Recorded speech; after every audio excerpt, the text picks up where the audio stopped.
It was the middle of November, and the cold had already settled in. I was working a late shift at a small, family-owned coffee shop.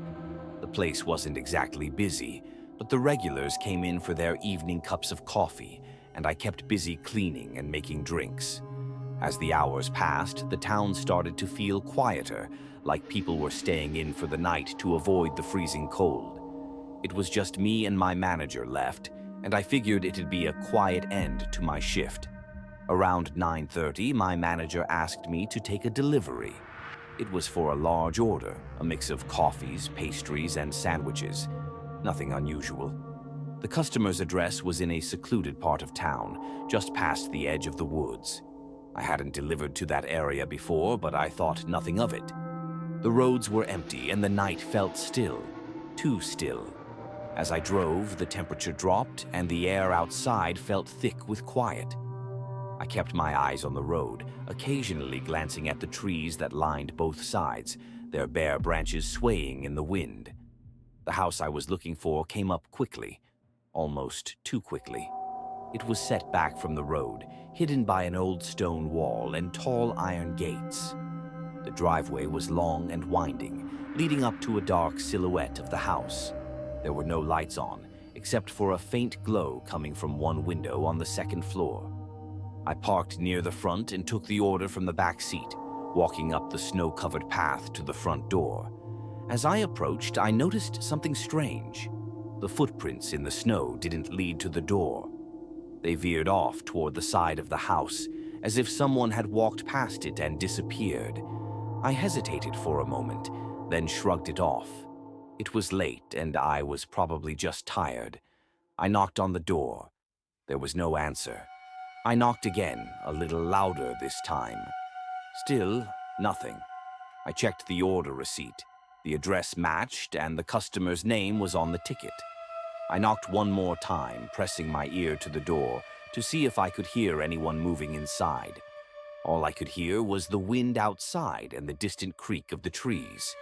I stepped back from the door and dialed the number on the receipt. No one answered. I tried again. Silence. Frustrated, I checked the house again, but the snow-covered footprints around the house still hadn't moved.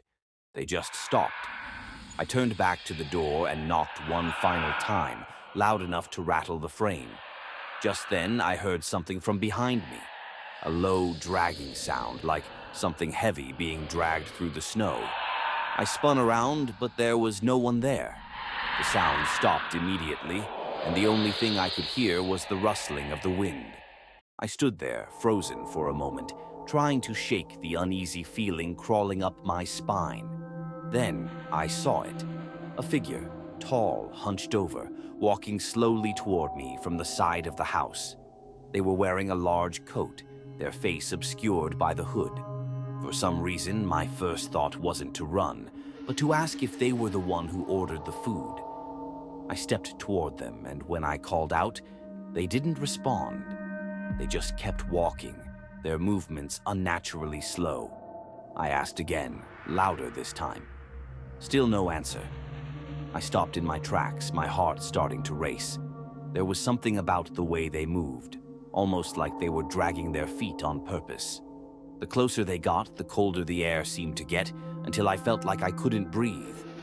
That's when I heard a sound, a faint scratching at the door behind me, like nails scraping against wood. I turned my head quickly, but there was nothing there. When I looked back at the figure, they were much closer, just a few feet away. Their head was tilted down, their face still hidden beneath the hood. I took a step back, my hands shaking. "Are you okay?" I asked, my voice barely above a whisper. The figure stopped moving for a moment, then slowly, deliberately, lifted their head. I could barely see their face, but there was something off about it. Too pale, too still. And their eyes, they weren't right. One was dark and empty, like a hole, and the other was glowing faintly like a dying ember. Before I could even think about running, the figure reached out and touched my arm. The cold that shot through my body was immediate and paralyzing, as if I was standing in ice. My breath caught in my throat, and I looked down to see the tips of their fingers, black, rotting, like the skin had been pulled off. I stumbled back, my heart pounding in my chest. I didn't know what to do. The figure was still standing there, not moving, just watching me with that one glowing eye. I didn't wait any longer. I ran toward my car, almost tripping in the snow. When I reached the door, I yanked it open and threw myself inside, my hands still shaking as I tried to start the engine. It sputtered once, then roared to life. I looked back at the house one last time, just as the figure moved again. Slowly, deliberately, they stepped into the snow where the footprints had been earlier. But this time I could see something in their hands, something long, sharp, and glistening in the dim light. I didn't wait around to see more. I slammed the car into reverse, my tires spinning in the snow, and I didn't stop driving until I was back at the coffee shop. I never delivered to that house again. And to this day, I still don't know who or what I encountered that night. But the way it moved, the way it touched me, stays with me. And every time I hear something scratching at my door, I can't help but remember the glowing eye in the dark.